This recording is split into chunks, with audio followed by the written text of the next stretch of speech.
So I think most people understand Zillow is the app where you judge other people's taste in interior design, especially in 2026 America. It feels like its primary purpose. I mean, it's entertainment on Zillow has been a growing phenomenon really since I've been there. Do you see the amount of building that you would need to see to address this directly from the supply side? No. I'm glad you asked that question because we get asked about rates so often on the demand side, but the affordability crisis is an availability problem. My favorite Decoder episodes are the ones where you point out that a database is very complicated and full of political machinations, and there is no more complicated database than the databases of houses that are for sale in America. I think that's well said. Hello and welcome to Decoder. I'm Nilay Patel, editor-in-chief of The Verge, and Decoder is my show about big ideas and other problems. Today I'm talking with Zillow CEO Jeremy Wacksman.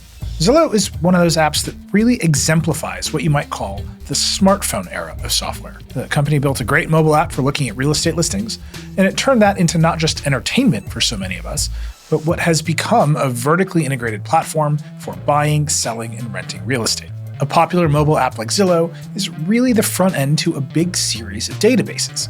And the politics of who gets to access databases and how much that access should cost is newly up for grabs if you think the next era of software will be defined by AI. There's a lot of Decoder in this one. It's going to surprise you, I think. Okay, Zillow CEO Jeremy Wacksman. Here we go.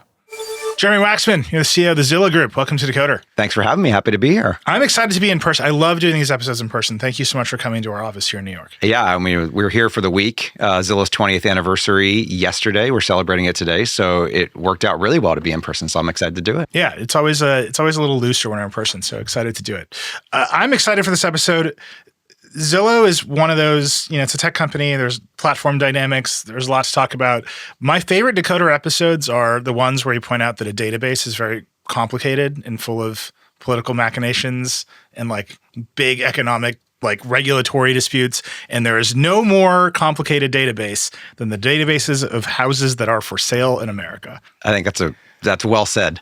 And so I'm dying to just dive into that. So I think most people understand Zillow is the app where you judge other people's taste in interior design, especially in 2026 America. It feels like its primary purpose. I mean, it's entertainment on Zillow has been a growing phenomenon really since I've been there. Absolutely. You've been there since 2009, I want to say? 2009, 16 years. 16 years, and you only just became the CEO, I think, last year or the year before? Yeah, about a year and a half ago, August 24. So that shift from, hey, we can put all the houses for sale in your area on your phone and you can just see what's happening, to, oh, we're going to transact a lot, to at one point I think Zillow was buying lots of houses, to now you're the CEO and the whole market has changed. Describe the arc of Zillow briefly for people, what the app was, what the company is now, what you wanted to be a CEO. So Zillow started 20 years ago, today as we're recording this. And it was founded on the principle that real estate information wasn't available to the average buyer and seller. So our co-founders, Rich Barton, Lloyd Frink, they had come off of Expedia. They had built a bunch of marketplaces. They looked at real estate. They were shopping themselves. And they said, wait, I can't find out what homes are for sale or what houses are worth, or, the data is locked in a professional's database and I have to go pay for access. And so that was the kind of founding inspiration was, let's turn on the lights. Let's give people access to information. The other categories on the internet by then had gone that way. You could start to get access to travel and all the other verticals, but real estate really hadn't come to the internet circa the mid-2000s. So we launched in February 2006 with the Zestimate. That was our launching product.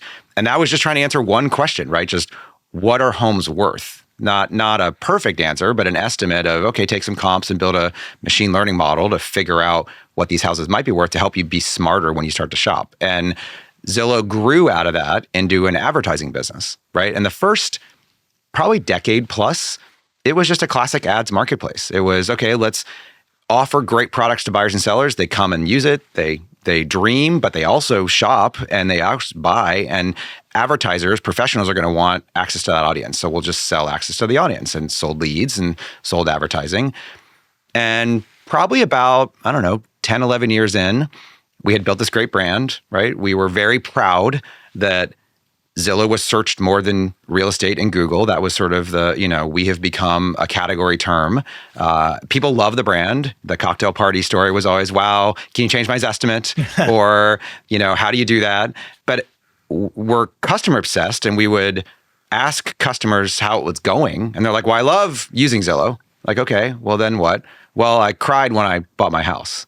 And the data point I always remember was we surveyed the average home buyer. We do this every year now as a housing trends report and sort of percentages and demographics and trends. And one of the things that stuck out back then was more than half of buyers cried during the process. We're like, well, that's not great. We're the preeminent brand in the category. We're helping people with the start, but the rest of it's still broken. So we shifted and pivoted the business to be more transaction focused, right? And we obviously still have ads and ads as a part of the business model, but what we've been focused on for a while now is actually building the software to help the buyer, the renter, the seller transact, right?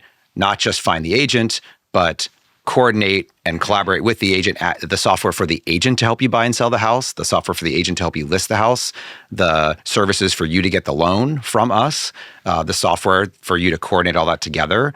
And we measure our growth and our success now as the amount of transactions that we actually participate in with the buyer and the seller. And so that's been the journey we've been on. We're not done.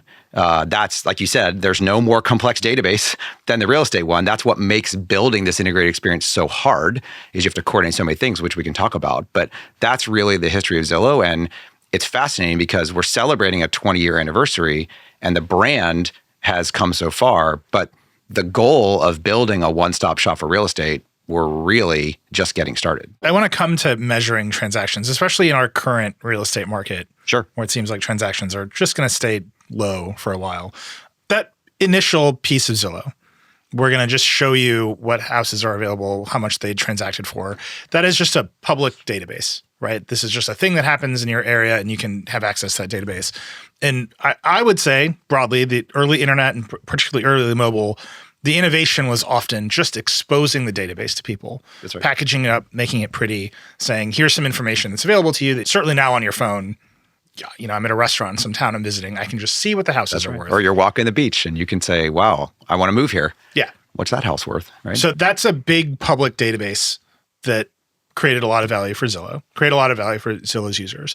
Over time, as you want to take control of more of that transaction journey, right? You need control over many, many more amounts of data through the process. Right next to that is the real estate industry in the United States, which is, there's the National Association of Realtors. And they've been in some regulatory issues that I want to talk to you about, but they maintain the multiple listing service. That's right.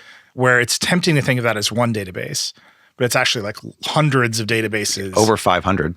Maintained by little groups of regional realtors all doing their thing. That's right. What's your relationship with that? Because that feels like the most contentious back and forth of this all. It's a great question. I think from the outside, you would assume it's contentious because we're the innovator, we came in, we're the technologists. But the reality is we love the MLSs. They are the marketplace. And your comment on, we have this real estate database, that is the MLSs, and it's available to everyone. Whenever I talk to people about our industry and they don't work in our industry, they are surprised to learn is the listings that are for sale are broadly shared by every person in the real estate market to everyone else. So the listings that are on Zillow, the listings that are on Realtor.com, that are on our competitor websites, we all have the same listings. There's no differentiation of what's for sale, right? And what that means is it's an incredible public good. Buyers and sellers, big brokerages, startups, innovators can all get access to the same information because the real estate industry has agreed to cooperate and share it. And we're the only country in the world that works this way. Every other country, they are private databases. They are somewhat controlled. That creates less competition. That creates less transparency. And it actually creates a worse consumer experience. So we have grown up, and the internet coming to real estate actually allowed the MLSs to build this so that it's commoditized, right? And Zillow then has to differentiate on top of that, right? We have to fiercely compete for audience and win that audience with better products on top of commodity data. Many marketplaces, you build content other people don't have, and you have this lock-in benefit. We don't have that. We have to build better touring experiences. We have to build better AI-powered virtual touring. We have to build better financing. We have to attract buyers and sellers to want to use our services because one click away is the same listings on another website. Do you think if I went and asked the National Association of Realtors or any of these small realtor groups that maintain these databases, if they think their product is a public good, that they would think it's a public good? I think many MLSs would say that. The transaction data is definitely a public good, right? That's just literally public information. The transaction data is actual county public records. Right, but the MLS is a bunch of realtors who've all decided to share their listings together in very specific ways, right? They have their own agreements. There's stuff in those databases that I can't see as a member of the public. That's right. When you describe it as a public good, I'm pushing on this for a reason. They maintain control of it, and there is friction in that relationship. Yeah, that's right. How do you think they see their relationship to you? I think many see it as complementary. I think the challenge with 500 plus is there's 500 plus groups. So there's not, we can't have one conversation. There are many MLSs that are very consumer focused, and most of their rules, as you put it, are pretty consumer friendly because they want to support broad membership. Their interests are, how can we have more members? How can we have more folks come and use our service? So there are some that are more industry focused, and we would actually take issue with some of their rules, and we do, and we're allowed when we think they have anti-consumer rules. But I guess to answer your question, on balance, the idea of not having a shared cooperative database and we go sign up and get all the listings, which by the way, we did before all this. Like we did not get our listings from the MLS until 6 or 7 years ago. We still had most all the listings on Zillow because people want to put their listings on Zillow. It was just way less efficient to get it that way. You're talking about tens and thousands of feeds and relationships and changes and all the things. So on balance, the idea that the database is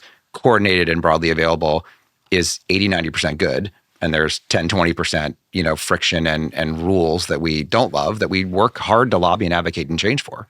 One of the themes on Decoder that comes up over and over again is obviously aggregation theory, where on the internet, particularly people that have the consumer demand get to set a lot of the terms. Google, I think, is maybe the ultimate aggregator, right? There's just incredible demand for whatever is on Google, and then Google gets to set a lot of terms for suppliers. There's many, many other examples of this. Credit to Ben Thompson, who came up with aggregation theory. Zillow is one of those aggregators. And so even in the case where there was another database of information, you're saying the real estate agents knew that the audience was on Zillow, so they should put their listings on Zillow as well. At what point did you realize that you had the ability to go say to the MLS providers, hey, this is way more efficient? Because at some point, they didn't think that was efficient. When did you realize it would be more efficient, or when did they realize it would be more efficient to connect directly? Yeah, I mean, I don't have the history perfect, but the internet broadly, I think, helped them evolve that way. There's a standard that they created that I'm sure if we go back to when Zillow was founded, it wasn't available, where brokerages, the real estate industry, the MLSs could make available a feed for any internet site or any internet brokerage-based site to display. That came about as the internet was coming, as sites like Zillow were coming. So they reacted to that, I think, in a pro-competitive and pro-consumer way. It probably happened over the last 10, 15 years. I mean, the other part of the Zillow history is we didn't start that way, right? Because back then, there wasn't this sort of internet-powered set of MLS rules. They were before the internet. They hadn't thought about this. So we had to go sign up and get all these things on our own. And we did that. And we built these great brands and consumer experiences. And then I think the industry kind of caught up. The reason I'm asking all these questions is, one, I think the politics of databases are fascinating. And in particular, who gets to connect what, who creates the data and populates the database, and who gets to display the data in the database. In the age of AI is actually like more up for grabs maybe than ever before. Yeah. Right? Like the idea that you have an interface as opposed to there's a chatbot that's directly reading your database. We're going to come to that. Sure. But I see all these politics as up for grabs. The other reason is I wanted to set up the Decoder questions here.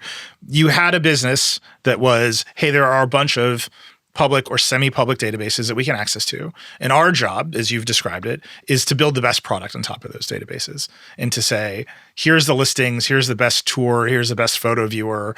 And that is, I don't mean this to sound reductive, but that is like, we're going to make a great mobile app. Right? We're going to have the fastest photo viewer and worry about caching images where they are and all that stuff you're going to do. We're going to have the best 3D tours. The things you're describing now are we're going to do real estate transactions, right? It's not just pure software design on top of databases. It's we're going to actually go and address the business logic that someone is having when they're looking at a listing. That seems like you would have to change the company pretty dramatically. So tell me how the company was structured before you became CEO. And then this is the Decoder question. How is Zillow structured now? All right, I'll answer both those questions. The company structure pre and post my taking over CEO didn't change too dramatically, mostly because the CEO transition was pretty planned, right? So I was COO before, And we really planned for succession. And so we started organizing the company back then. So the question probably is better answered as how did we set up the company at that stage? And that's largely how it's structured now. We are, I'm sure you get this a lot, we're kind of a classic matrix.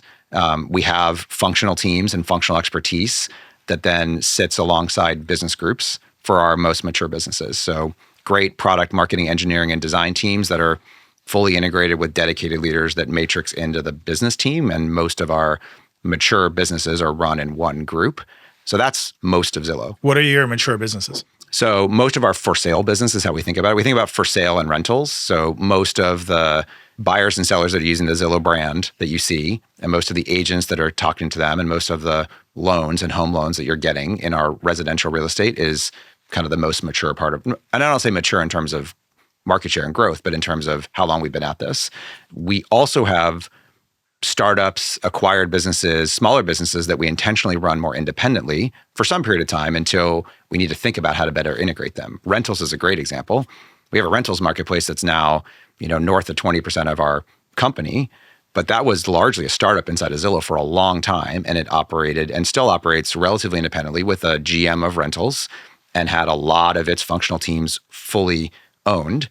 And as it's matured, and now, it's going to be our next billion-dollar business, that's one of our goals, is we are starting to intentionally think about, okay, well, how do we fold some of that back into the functional expertise capabilities? Street Easy here in New York, which I know you all know well, that was something we acquired and maintained its independence and have continued to maintain its independence because there's not a lot of value, and there's actually a lot of more value in keeping it independent and thinking about New York because it's such a unique market. So we don't have a one-size-fits-all, but broadly speaking, we have kind of a functional business matrix that we look at. Does it make sense for the next thing we're doing? As you've evolved, right, there's been periods of growth in Zillow. There's been periods of layoffs. One of the, I think, the most boldest attempts that will make home buying easier was Zillow would just own all the homes. That did not go well. How big is Zillow now? We are approximately, don't get my count exactly right, approximately 7,000 people. How's that distributed? We think about it as I guess maybe chop it into fixed and variable headcount would be one way to think about it. And, fixed is largely product engineering, marketing, design, and shared services.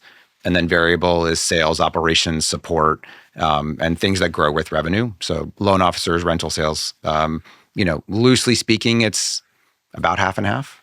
And are you mostly invested in product stuff, or is it all account executives? How does that work? I mean, product and engineering is probably the largest group. We are first and foremost technology innovators, and that's kind of where we got our start. And that's still, as we talked about earlier, yes, the business model's evolved, but building the best products and services, even if that's becoming software for the real estate agent, or if that's becoming software for loan officers, that's still how we get to our end goal of more transactions. So that's still the largest investment we have.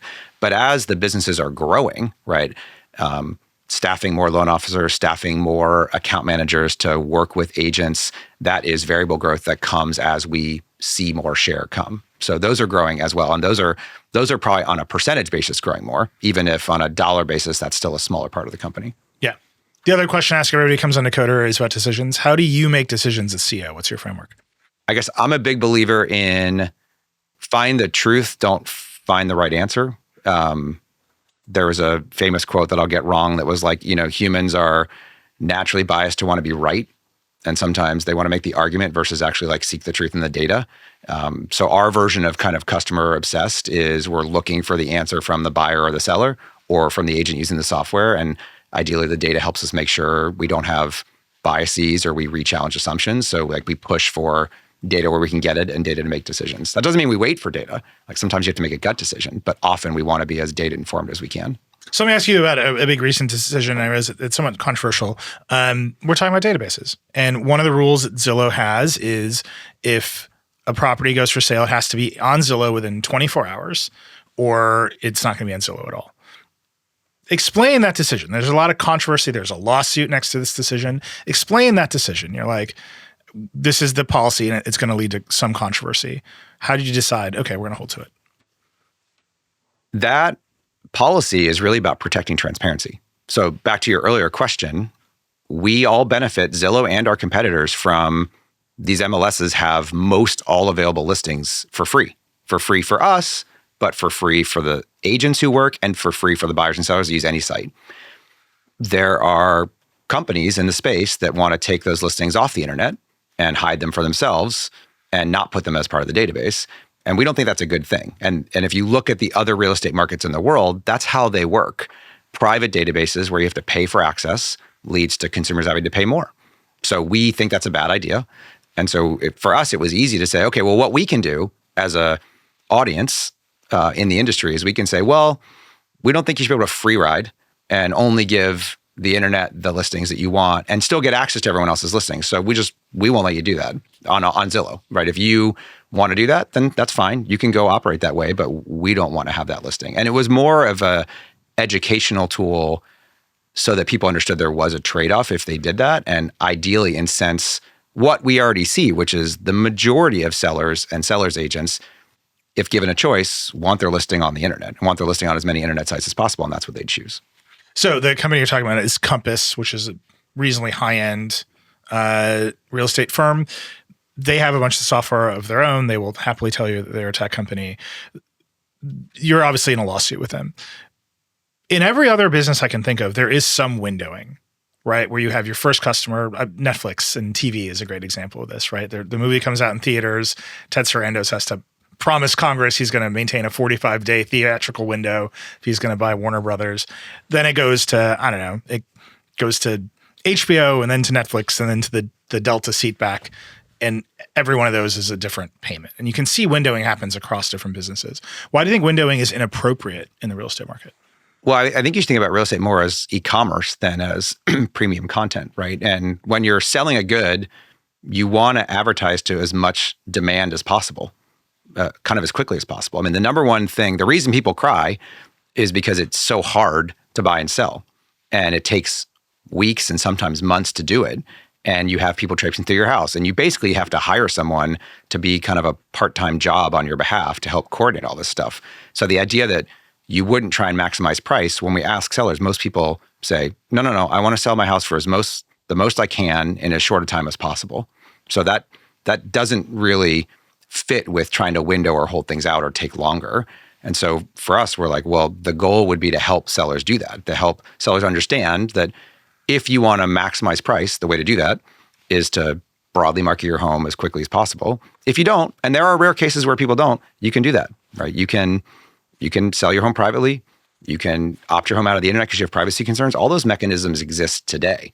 And we support all those things. We're not saying you can't do that. You can window. You just can't window by only showing your home to some people and then forcing those people to go work with certain companies over other companies because the toll on all those customers is going to go up. Wait, how can you window if you can't ever get on Zillow unless you list within 24 hours? I think this is a thing that I don't quite understand. Got it. The only thing we take issue with is selective marketing. So, there are plenty of ways for you to be private or sell your home in a private fashion today. You can never put your home in the MLS and you can sell it off market. And that happens in privacy situations or luxury situations. You can put your home in the MLS and sort of opt out of the internet because you actually don't want people traipsing around and driving around your street.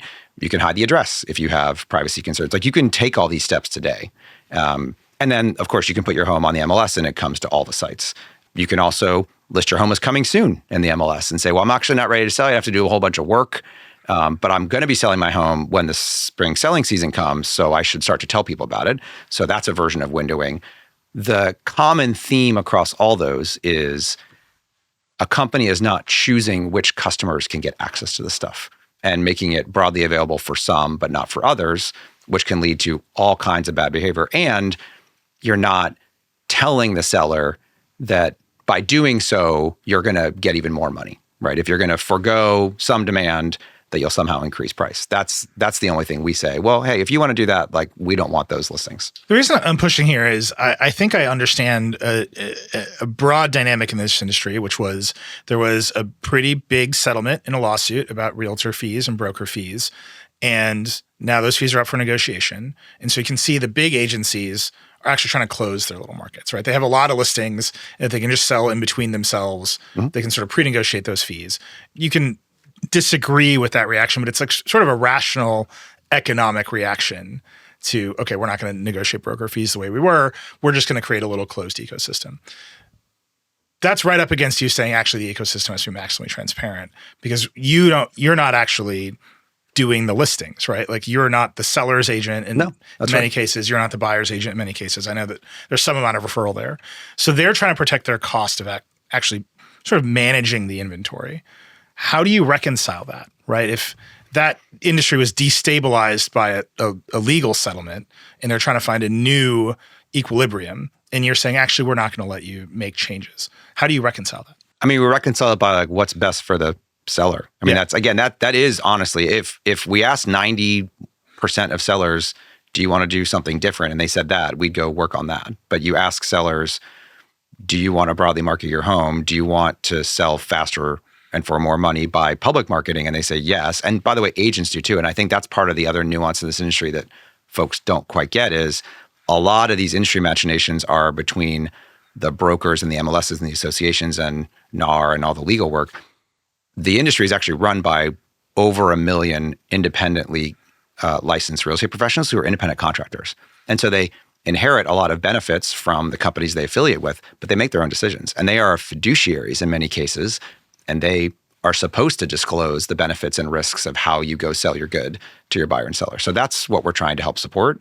It is not surprising that companies want to find a way to find more margin, maybe at the expense of their end buyer and seller if they're finding their margin challenged. Yeah, I'm reminded of a quote we get often from the various Amazon adjacent executives who come on the show that other people's margin is their opportunity. Is that how you see it as you think about expanding the business? I mean, no, only in as much as agent's margin is not really high. The end agent's margin, we think about it as there's a lot of people in the middle of this real estate, and you go back to the real estate database, there's a lot of folks in organized real estate. Zillow is very, very focused on the buyer and seller, but we're also very, very focused on the individual agent at the end of the chain, because those are the folks actually producing. And that is what's led us into building a bunch of software for them and building a bunch of data and workflows for them, even though they work at tens and thousands of these brokerages and across tens of thousands of these markets. We don't really think about the companies they affiliate with as much as we think about their end agents. And those folks are all basically small business entrepreneurs. They are running their own business. They aren't getting a lot of business support from the inherited entities. And so we're trying to help them run their business better. That's how we help them help buyers and sellers sell more homes. And then more transactions is better for us. Yeah. One thing that's interesting to me, and I'm sure you've thought about this, you've mentioned the seller a lot, like maximizing the value to the seller, which, I think very, again, reductively means the prices are high. But the prices in the home market are staggeringly high right now, just across the board. That's right. And I'm guessing that a bunch of people listening to this episode are going to say, well, I'm a buyer. I would love to buy a home. The prices are high. Who's pushing the prices down? Who's maximizing my value as a buyer? Do you think about that side of the equation? Absolutely. Yeah, we got into seller because we talked about listings and databases, but most all marketplaces start from demand, and Zillow is mostly focused on the demand side and helping buyers. And we are absolutely in an affordability crisis in this real estate market. That's why, as you mentioned earlier, we are seeing such depressed volume of transactions is because it is so hard to buy. That's a combination of, yes, mortgage rates. Everyone loves to talk about mortgage rates, and pre-pandemic, they were really low, and now they've run up. Although ironically, historically, they're still not nearly as high as they have been in historical times. The challenge, though, is home prices. As you said, home prices are up nearly 100% in many markets from pre-pandemic levels, and that's not sustainable. And incomes aren't rising that fast. So trying to ease that supply-demand imbalance in the real estate market is really the only way to get back to a more normalized housing market.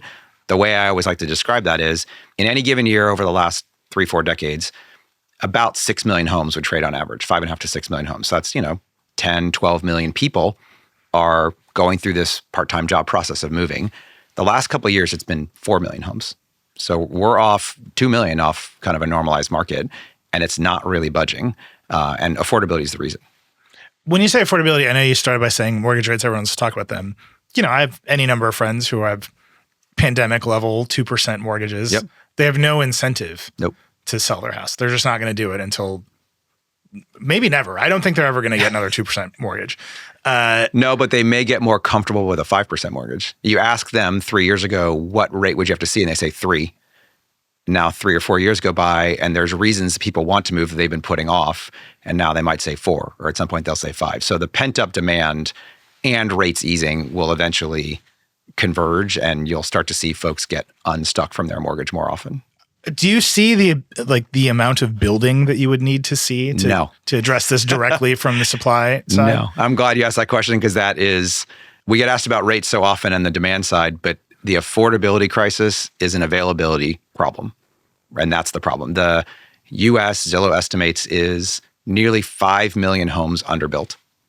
We just, coming out of the global financial crisis back in 2008, 2009, which many folks listening I would think would remember, we stopped building enough houses to keep up with new household formation, and we definitely stopped building affordable homes. And so we have this accumulated deficit of supply. That was a problem. That has been a problem. That is now exacerbated by the mortgage rate lock you talked about. So you need more new construction to help balance the market, but you also need existing home sales to come on and folks to say, well, I will trade out of my 2-3% mortgage because I need to, or because rates have come down, or because enough time has gone by. So you need both those things, but it is a supply problem. And there are places in the country that are starting to make progress, but it's very marginal progress, and we have a long way to go. Yeah. You were mentioning that the key metric for the company is transactions, the number of transactions that you facilitated. How do you measure that accurately or well in a market that's as frozen as the one you're describing? Because it seems like it's just a percentage of a number that is flat. Having a small percentage of a number that is flat allows Zillow to grow and gain share even when the market is depressed. That's a kind of a short version of how we think about it internally. Despite being a brand that is so well known, and 60-70% of all home buyers are on Zillow in any given month or quarter, our transaction share, as best we can measure it, and there's ways we have more so than others, is single digits. Right. The number of times a buyer and seller moves from using us as a shopping and dreaming site to hiring one of our agents, using one of our loan officers, using the software to help sell and list their home, and then we participate with the agent, that's single digit. And so you're right. While the housing market has contracted from the pandemic, Zillow's share has grown. And that's why our revenue and our business is able to grow in a flat housing market. So you're just taking more dollars out of a sort of fixed pie. Well, and more transaction volume. We're taking more share of transactions because we're able to grow. You can grow from 5, 6, 7 on a percentage. 7% of 4 is still going to be a lot more than 3% of 6. You mentioned all the other software building, right? The software for the agents, the software to get the loans. Those are places where there's other companies with existing big margins, particularly loans, right? I always think about, how can I tell when there's like excess margin in a market? And it's when I experience Glenn Ross on the other side of the phone. Like I whisper to the internet that I might want a mortgage, and like 500 companies show up at my doorstep. Yep. That means there's enough money to do all that marketing, to support all that sort of lead generation, lead conversion. That does seem like the opportunity for you, right? You have the interface, you have the demand. That's right. We're just going to show you the rates, you're going to pick a mortgage. Have all of those companies been willing to participate in that system? Because that would reduce their margin. Well, that's a place where we actually probably are more competing directly, because now we actually originate mortgages. So that's also part of that transaction journey we talked about. In the first chapter of Zillow, we were just an ads marketplace for mortgage too. And a lot of people came to Zillow and said, I need financing. And we said, great. There's a bunch of mortgage providers that will advertise to you, and go work with one of them. And then all the advertising inefficiencies that you talked about happen. We now are actually in the loan origination business, and we more and more are originating mortgages ourselves. And you are right, we have a customer acquisition cost advantage there because we already have the shoppers on Zillow. There's also a customer benefit there. Again, back to ask the buyers what they want. What they don't want is not just to be marketed aggressively to. They also don't want to have to hire a bunch of different companies to do pieces of the transaction and have no idea where they all are, and have 37 Gmail threads and text messages about all the pieces. They want to be able to open an app and go, okay, here's my conversations with my agent, here's my offer, here's my financing, here's my closing. I just kind of want to see it all there. That's what we're trying to build. You have to originate the mortgage yourself really to do that. Yeah. But yeah, in that case, we are more competing directly. We are an incredibly small mortgage originator. I mean, mortgage is a massive category. We are basis points a share, but the growth for Zillow is going to come from offering that more often, because when a buyer comes to Zillow, they're asking 2 questions. They're saying, well, can I afford it? And is there anything I want to buy? In asking those 2 questions, they kind of realize, oh, I need a professional. And so one of those 2 things leads them to hire an agent. And we're trying to offer answers to those questions kind of all in one place. that gives us this tremendous customer acquisition cost advantage to offer mortgages as one of the things they could choose. I'm just thinking about when we bought our house, right? Our buyer's agent, this is before the settlement. So the seller was going to pay my buyer's agent's fee. So this very nice woman showed up and she just helped us buy a house. And I paid her no money because the seller paid the fee for her to do everything. Mm-hmm. And she was very local to where we live. And she knew all the local mortgage brokers. She knew all the local attorneys. And I was like, this is great. I'm just going to call Pam. She's going to do it. Yep. And she just did it. Can Zillow offer that kind of experience when there's no guarantee that it will get a fee the way that the buyer's agents used to get a fee? Or are you just going to collect fees at every step? Well, there's kind of two questions there. Yes, the more important, I think, part of that is, can we offer a mortgage service that your buyer's agent would want? We think the answer to that question is yes, because one, it'll be more economical. It'll be integrated into the software. If you hired Pam through Zillow, ideally she's using Follow Up Boss. That's our customer relationship management software that many of the top agents use. So if you were to message her inside of Zillow, she's messaging back from our software. Your loan officer shows up in there. Your pre-approval letter shows up in there. So we win her business because we are efficient, we are priced competitively. But the most important thing, the reason that she recommended that person, if she's doing her job right, is she just knew that lender was going to close. Yep. Like, buyer's agents close a handful of transactions a year. If you ask them what they want, yes, they want to help their customers save money for sure, but they want to make sure the deal doesn't get wrecked. And so what we are doing is building a capability set that we're taking to more and more agents to show them, yes, Zillow, even though we are a national brand, we have local expertise and we have loan officers everywhere that can help. And that's the number one question we have to solve, is that we got the deal done for them even when the hiccup happened at the 11th hour, or even when someone called on Saturday night. Like, that's what their value prop test is. And then, of course, the buyer's value prop test is trust the agent, trust the loan officer, but also they want to be efficient. One thing I'm really curious about in this dynamic is sort of the value of data. And I promise this will get to AI in a roundabout way. I'm previewing that we're going to arrive We've there. We've gone a long time before we've gotten to AI. I do my best to bring up AI sort of like late middle, because people's actual businesses are interesting to me. And the idea that we're all just going to yell about AI in some mythical way it comes up. I promise it comes up. But I like to understand the actual business first.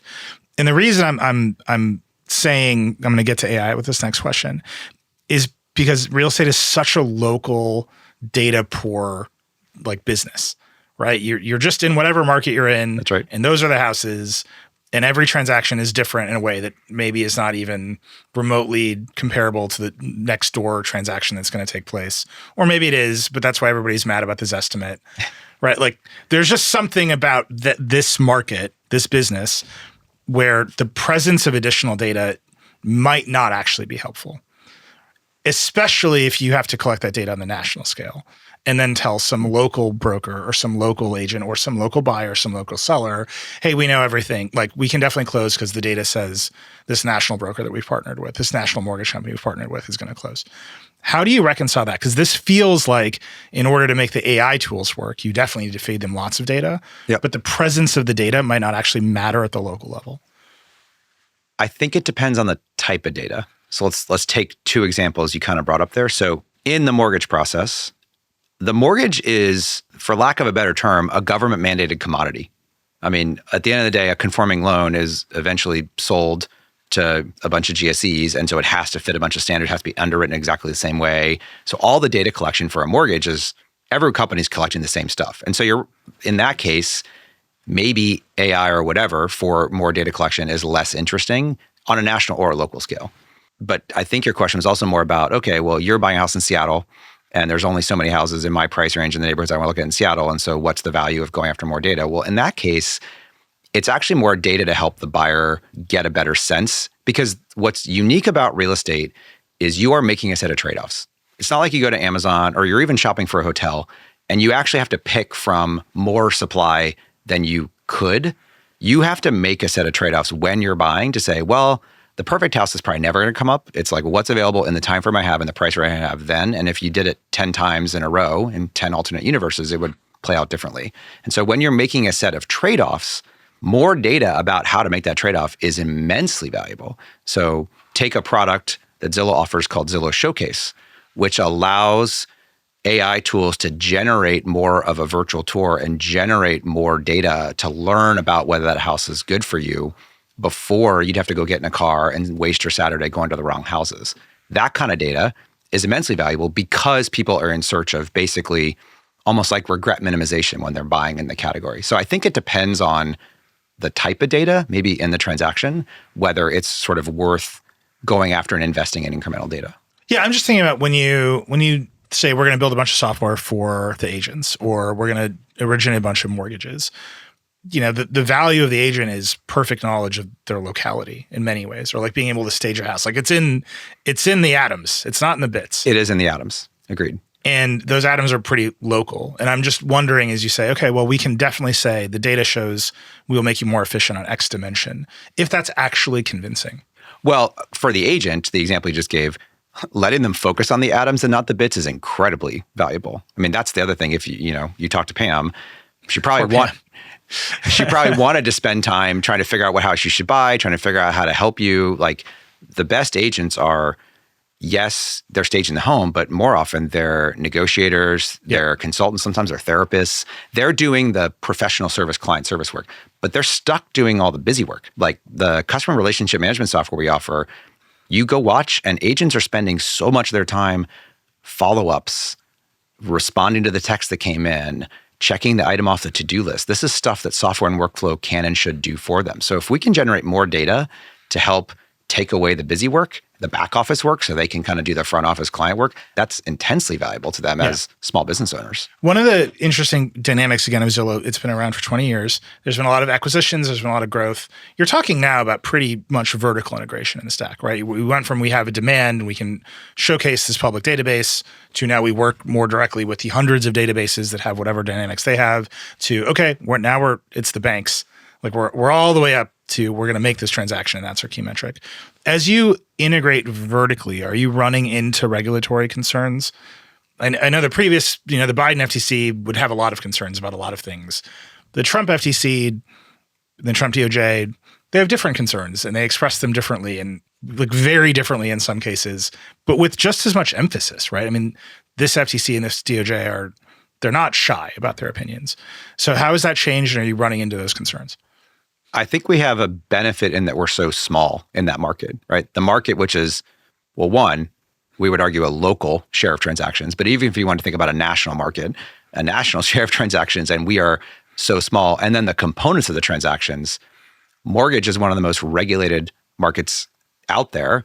And we are, basis points of share relative to the large mortgage providers. And so we can grow nicely and still be very, very small. So we need to be aware. But we try and build all of our products backwards from the customer outcome and from consumer choice. It's kind of in our DNA, and it's in our business. Again, as we talked about earlier, more volume is better for Zillow. Therefore, that's why we focus on transparency. So that tends to align us well with avoiding any regulatory scrutiny. I'm sure there will be a point, and we definitely have various individual legal challenges we can talk about. But from like how do we think about regulations as we build, we think about, okay, let's build something that's pro-transparent, pro-consumer, and there's going to be places where we want to innovate. And innovation is going to be stuff that hasn't been thought about from regulatory frameworks. But if we can show our work and explain why we want to do what we want to do, we think that'll end up being a good conversation, regardless of administration. Have you guys been having those conversations with this administration? We have conversations with both types of administrations over the 20 years we've been here, because housing, as you said, is such a kind of fascinating database. The other challenge is, you asked about DOJ, FTC, it is more of a local issue. A lot of times these things play out at the state regulator level or state associations and even local markets. And when we get back to macro, lobbying for supply, that's a county level challenge. Yeah. It's funny, I'm talking about this and I'm kind of ping-ponging between the experience of using Zillow and then have you talked to Donald Trump about mortgage rates? He has very strong opinions about mortgage rates. I don't know if you've heard. He would like them to be much lower, and that's his solution. There's building supply. All of your ability to do all these things comes from being that aggregator, right? Having that demand. And that is under threat in different ways. As I look at the different aggregators, we've done a lot of episodes about companies like DoorDash. We literally call it the DoorDash problem here on the show, that actually the next great interface might just be a chatbot. Right, in the mobile revolution, where we created new interfaces for databases on our phone and built a new economy, well, there might be another one. Like Johnny Ive is doing something at OpenAI. Yep. It is unclear what, but is almost certainly going to be voice activated in some way, right? You can see where all of this is headed. That disaggregates you. Like quite literally, it takes your interface out of the mix and maybe presents it in someone else's app or doesn't present it at all in some other way. Have you thought about this problem? It seems like the most unlikely one to be disaggregated first. Like I think food delivery is much closer. Getting Ubers is much closer, but it's coming for you as well. Have you thought about it? We have. And I mean, you kind of started to answer the question. It'd be easier for me to cop out and say, well, our category is different, but we do think our category is different. And then we'll get back to the business model that we think we're building that's pretty durable for any potential aggregation change, I would say, over time. Real estate is probably the most, as you started the conversation, complex, regulated, localized, licensed category out there. So it's very hard to think about, okay, well, is there a better way to shop for shoes? Or is there a better way to find the restaurant I'm going to order delivery from in the next 20 minutes? I mean, every category has its challenges and how aggregation might change, but I think real estate is different for the structural reasons, also for the consumer reasons. So you're not doing something every day. You are buying a house. The average home buyer right now is once every 14 years. Well, sure. But if you think about Zillow's entertainment, I'm walking down the beach and now instead of opening Zillow to see how much that house costs, I just ask Gemini or Siri or whatever, and I get an answer and I get some transaction listing from the public database. That means I'm not opening your app. And then maybe I'm less likely over time to open your app when it's time to do the other thing. Like, that cycle is already quite good for you. Or they become a new source of demand. And sure, maybe they want to ask the horizontal LLM a question that they're asking us right now. And then when they get into the category of actually transacting, which again is the business that we're trying to build, they're going to want to use our software, workflows, data, and people to transact. And so it's just a different source of top of funnel. This is the age-old question. When Google came around and when mobile and apps came around, it's like, the top of funnel versus the transaction flow. That is why I think we get really excited about the software, the workflows, the data, and the licensed professionals that are in the category. Is we think building that vertical integration, as you put it, is really the most durable components of any evolution, even if the way people get to our front door might change over time. And then on the flip side, we also are going to look to innovate on those capabilities because there is the horizontal ask a horizontal do it. There's also the ask a vertical to do it, which we think in this category also gets really interesting. Yeah. Well, I'm curious about vertical searching. Like who really knows like where that's going? I think that's wide open because the models just keep getting better. That's right. And so you see those opportunities open up and close down really fast. It sounds like you're saying, when you say it's more durable, that serving the enterprise customer, the business customer, to actually make the money is where the growth is. And maybe it's not in the consumer experience. And I wonder about that because it echoes things I've heard from so many people, right? The consumer experience of using the internet is maybe consolidating. Maybe it'll all just be chatbots. It'll be AI-powered browsers. Who knows what's going to happen? But at the end of the day, the real estate agents still need to buy and sell the properties, and you can sell them software forever. Well, I would have said it a little differently, which is maybe we care more about the transactors than the dreamers over time, but that's already where our business is. I mean, we make money with the transactors.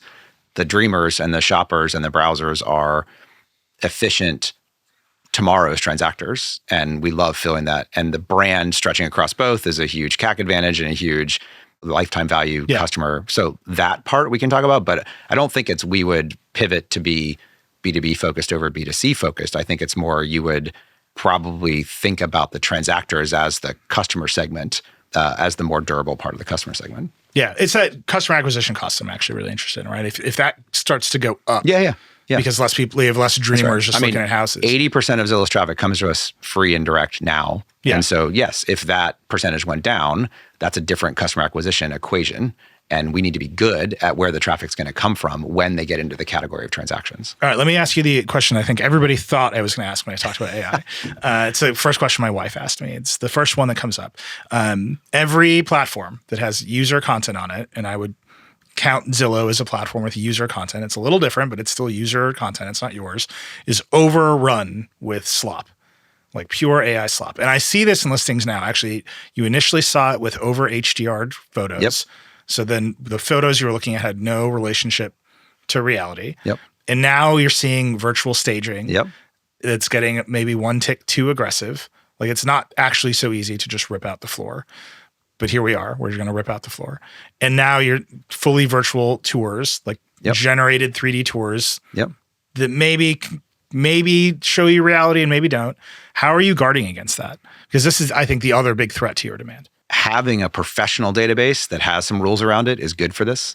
I mean, one of the benefits of an MLS is we are one member, there are many members, and we all want to solve that problem. And so you can have compliance and rules and violations and fines, and you have licensed professionals who are endorsing and stamping that the content is accurate. So when it gets through, that's maybe a licensed professional who didn't do the right job. And so you have a way to police or manage that. So that's one way. As you talked about earlier, we're not going to just rely on the mechanisms of 500 plus. We hope, and we're going to lobby for that, but we'll also look at the data ourselves.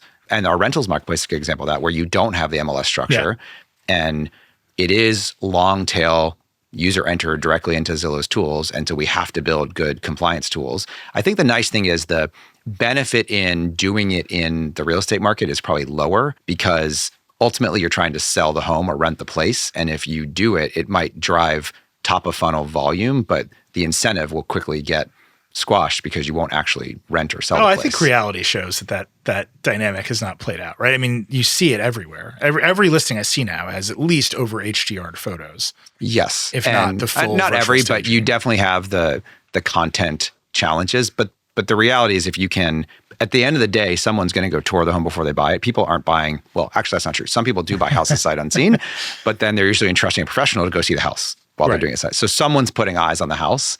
So you do have this, you're not buying shoes off Amazon and they're like, well, wait, that's not what I thought I bought. It feels to me like the counter incentive to don't lie about the photography has not actually resulted in the photography being more accurate. Yeah, but the flip side of that is we're trying to use the AI tools to generate a more realistic version, which I think is part of the challenge of getting things like Showcase going is people who want to market the home maybe don't want to show. So we take a good example, like we take drone photography, so photographer, and they'll shoot it in the best possible light, and then we'll generate a full flyover. You can like joystick around the house and see it from all angles, and we fill that in with LLM tech.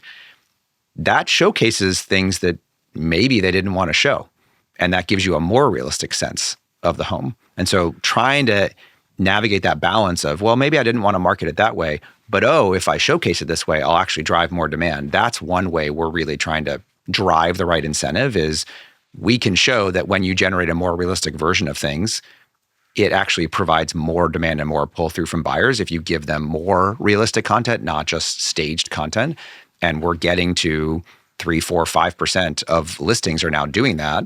And we just started that a couple of years ago. So that's a good example of tools we're bringing to bear and using AI to actually create a more realistic version to maybe counter that incentive. Would you ever do the opposite and penalize the fake imagery? Like a lot of platforms are having to consider this, right? Yeah. I mean, I think MLSs are going to have to rule with it. I mean, we're not in the business of trying to figure out how to create the rules and the fines for licensed agents. We're not the associations of MLSs. They are grappling with this concept right now, and we for sure will have a point of view on it.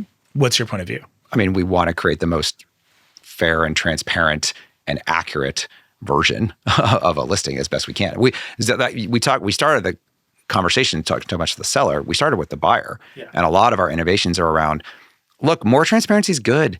Yes, you want to try and like hide the bad stuff. They're going to find it when they come see the house anyway. So you're just wasting the seller's time with people walking through the house who aren't going to buy the house. So virtual touring is actually a good example of giving buyers more empowerment actually helps the seller, even if it sort of is an indirect thing for the seller. Yeah. All those assets are really complicated. I feel like I could do another full hour on just what technology we're using to create virtual tours. Let me ask you on that, right? Like every sort of view of a database with its own custom extensions, and this is just, again, very reductive, very abstract. There's always the opportunity to sort of extend the standard, to build the proprietary version, to capture audience by saying you can only get this here. It sounds like Showcase is one of those examples. How broadly do you think about that dynamic, right? There's the public database, and then we're going to add to it. We're going to add our own proprietary information to this and say to every buyer, if you want the cool drone flyover, you're only going to get that in Zillow. How does that dynamic work? Because even, I don't know, you had a dispute with like Matterport, right? Like there's these other providers that would love to be in your views. And then there's the opportunity for you to capture that value yourself. How do you think about the balance? I think our broad philosophy is any innovation today is going to become commoditized and table stakes. So we want to lead with innovation and create the right incentives for the marketplace to use the innovation. Because back to you said, like the biggest challenge with trying to get Showcase more used is it's really hard to do. People have to change their workflow. Not a lot of photographers are changed on it. There is this, I don't necessarily want to show all the things that Showcase would show in the house. It's like, but you should. It'll sell the house faster, but it'll show this room I don't want to show. So there is that incentive. So innovate and create the right incentives for people to use it, but it's going to get quickly commoditized. And that's part of why we're even open with all the rich media stuff. So yes, we have our own tech. We support everyone else's tech. We support a bunch of 3D interactive floor plans on Zillow, because if we can just get more folks using the tech and the tools, more transactions will move offline to online. That's still the biggest shift we're working on. Is our business is transaction volume based. We benefit from getting more transactions flowing online and digitized. So we're going to bend towards open and we're going to bend towards platform support, because we still need to get all this tech, whether it's Zillow's or not, to be across more of the content. Let me ask you one sort of last big picture question, then I want to ask you what's next broadly for Zillow. Whenever I talk to people who use platforms, big platforms, there is this sense that they've lost agency, right? And I think this is very true of the consumers on consumer platforms. It is extraordinarily true of creators on the consumer platforms. You ask a TikToker if they feel a tremendous amount of agency about TikTok. They do not feel that way. I think more and more consumers do not know what the algorithms are showing them. Real estate is a different business, a different market. You've said many times Zillow is small. But to many participants in this ecosystem, you're the platform.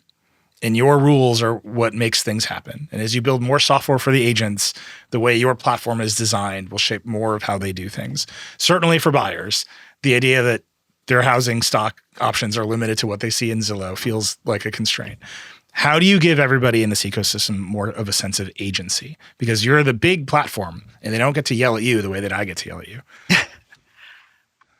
I mean, I go back to the really unique thing about this category is, and we'll talk about transactors, buyers and sellers, not people who are just kind of using it as entertainment. You are selecting from a too limited set from what you want and having to make a set of trade-offs. So in that marketplace where supply is so constrained, the buyer actually has a tremendous amount of agency. It's more about actually making sure you hire the right professional and making sure you end up making the right decision, which you won't really, there's no A/B test for that. You won't really know until you do it and then you look back. That's actually where the agency comes from. Maybe if we're ever in a market again where it is an extreme abundance market and buyer choice is not so constrained, it would feel differently. But right now, if I'm a buyer, the agency I have is, eventually I'm going to see all the homes that I possibly could buy before I make my decision. Yeah. What about on the seller side, on the agent side specifically? Because I know they feel constrained. Yes. And I think the big challenge they are trying to solve is how can I run my business more efficiently? The agents that are still growing in this market, they are the better agents because they have been able to thrive in probably one of the lowest levels of volume that we've seen in a long time. And so helping give them more agency is, yes, you could say we're the platform, but making them more efficient, whether it's our tools or other tools. And I'll give you an example of how we're trying to do that. So for a long time, we just thought about, hey, you're getting a bunch of customers from Zillow, right? Zillow has buyers and sellers and you collect them. And then, okay, we benefit if you convert them. And they think about Zillow's customers and they think about their other customers. And they're just like two separate worlds. And they're like, well, I really like a lot of the data I get about Zillow's customers.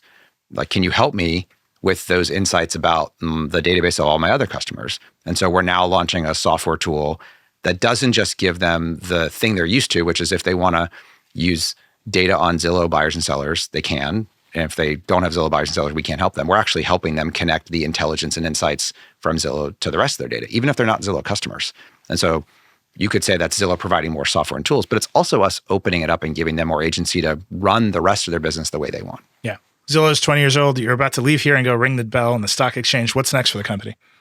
Building out the rest of this integrated transaction, right? We want to get to a place where you can open the app, the experience you had that you talked about the next time you do it, You're messaging with your agent inside the app, you're getting pre-approved in the app, you're closing the app, you're signing in the app, and you feel that it's more digital. And it actually does work the way the rest of the apps on your phone work. It does feel more like a one-stop shop. Yeah. Jeremy, this has been great. You're going to have to come back. I have many, many more questions about databases for you. Thank you so much. Thanks. I'd like to thank Jeremy Wacksman for taking the time to join Decoder today, and thank you for listening. I hope you enjoyed it. If you'd like to let us know what you thought about this episode, or really anything else at all, drop us a line. You can email us at decoder@theverge.com. We really do read all the emails. Or you can hit me up directly on Threads or Blue Sky. We also have an Instagram and a TikTok. They're both at DecoderPod as well. They're a lot of fun. We'll see you next time.